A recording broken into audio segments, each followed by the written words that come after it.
Hey guys, it's Will here, and I'm here with an unboxing for you. Today we've got the new Malign Sorcery set for Warhammer Age of Sigmar. As of filming this is just out today, and you know, a lot of this has been seen online before, but I thought I'd do an unboxing, do my own take on it, and see what we've got in here. So first thing I want to point out is how big this box is. Okay, it's you know, it is 50 quid or 45 quid, although places like 40k Gaming will have it for a little bit better, but it's as tall as the main rulebook, and just look how thick that is. You know, this is a proper thick book here, and it's just dwarfed by this. You get a huge amount in here, so I think this is certainly get your bang for your buck in there. But anyway, let's get this open and see what's in there. Now, just before I do that, two things to note. One, I have already opened this box and removed a lot of the shrink wrapping to speed things up.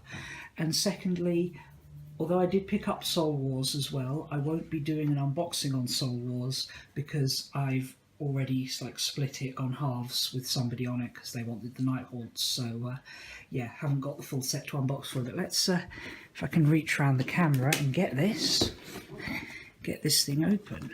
So it's got this nice little handle, so you could in theory carry all of this once it's complete in this one little magic box. And the first thing you get is this big old bag. Now this is something we've not seen from GW before, because this bag actually contains all the sprues. We'll come to them in a moment.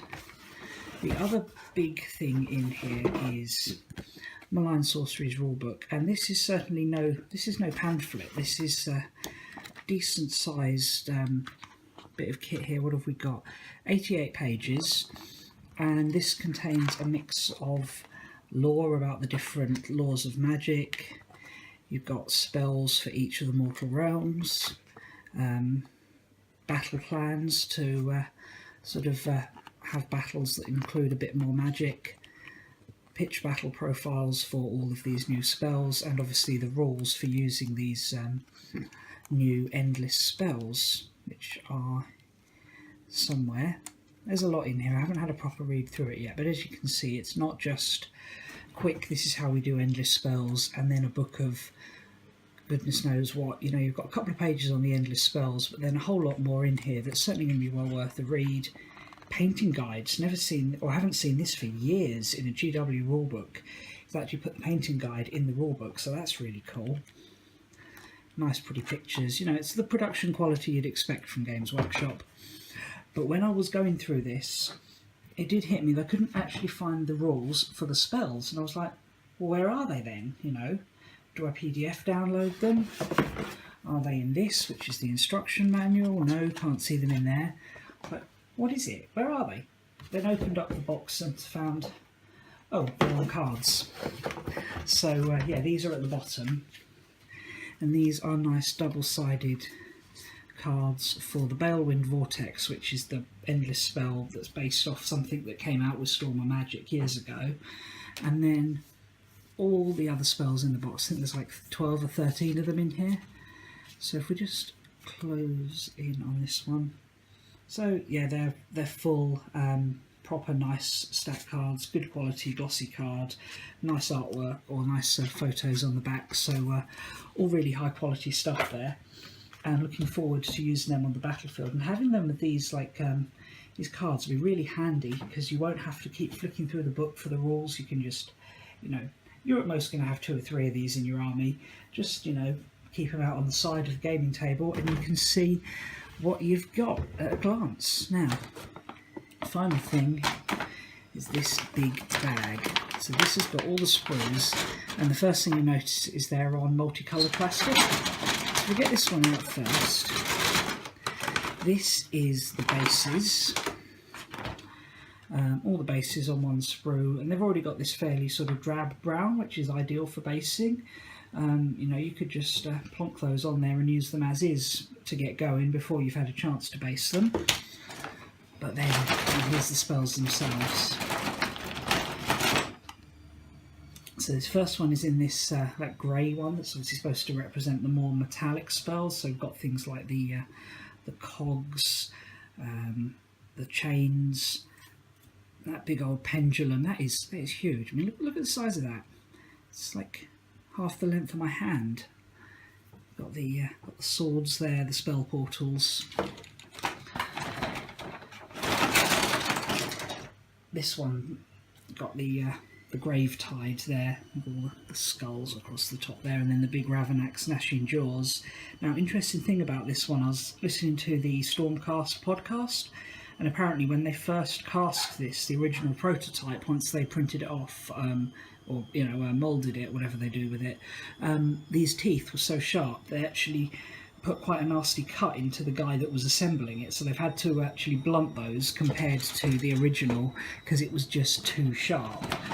It's just classic. I'm going to save that one till last. We've got this one here, some of the more unusual ones. We've got the prismatic palisade there, which has got its own base. Got the healing flies thing there, the big ball, the little balls. And this is all push fit, so although I will be gluing these, you don't actually need glue, and they should be really easy to put together. Nothing too complicated there. And then the final spell, the biggest of the lot, is so big it's on 2 sprues. So this is the Purple Sun of Shaiish. So that, you can start to get a feel for just how big this is. This is no small little marker, this is a proper decent sized model. And they've actually had to supply it with this, which is an internal structure for it. You put this together and then you put the various pieces on around it, and despite that complexity, it's all push fit. So yeah, I'm really looking forward to getting these built up. And the great thing is, you can, if you want, just build them up and start playing with them straight away before you get around to painting them, and then paint them up as you go. But yeah, I'm going to do that now, put them together and show you what they look like built. Okay, so the set's all put together now, and yeah, as you can see, they've got this nice coloured plastic, so it's pretty easy to pick out what everything is.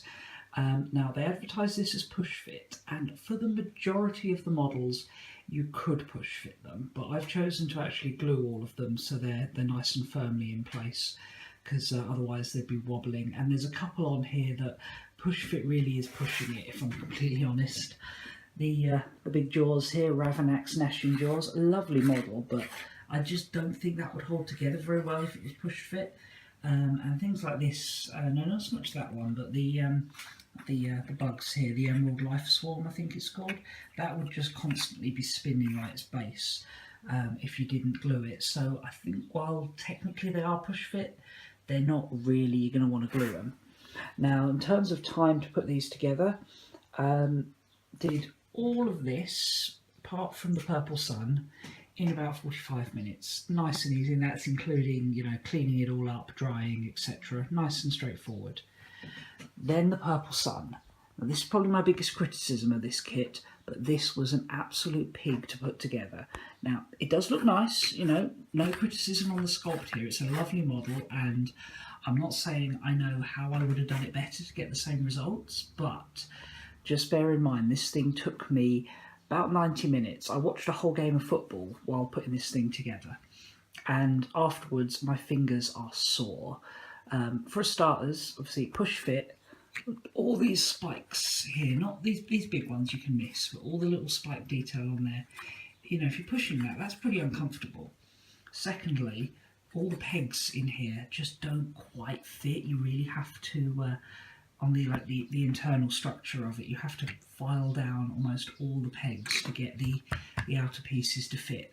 I mean, in the end, what you do get is a lovely model, but this is one of the hardest things from GW I've ever put together, and it's supposedly advertised as easy to build. So, yeah, not quite sure on that, but, I don't want to be too negative, because on the whole, it's a lovely kit, and the detail's great. Looking forward to painting these, even on like some of the smaller things, like the cogs. They're not, they're not like a big standout model, but just look at the detail on there. If my camera will actually focus, I've got some lovely details on here, and it's going to be a pleasure to paint these, I reckon. Just bringing in a Stormcast here for scale, you can see just how big some of these things are. I mean, the Geminids, they're meant to be a pretty small one, and they're taller than the Stormcast. Ravanax gnashing jaws pretty much fit inside there. Oh, nom nom nom nom nom nom nom. And next to the purple sun, yeah, he's dwarfed by it. So certainly some lovely big models there, and on the whole pretty easy to put together. But that purple sun, oof, I'm glad you only ever need one of them, because that was a pain to put together. But anyway, hope you guys enjoyed this video. Let me know what you think, and hopefully I've been able to give you more of a dissenting opinion about the whole kit, rather than just you know, ranting about how good it is, because there is a lot of good in here, but there's just like push fit is a bit of a push to really call it that, especially that purple sun. But on the whole, yeah, thanks a lot for watching, and I'll see you guys again soon. Bye.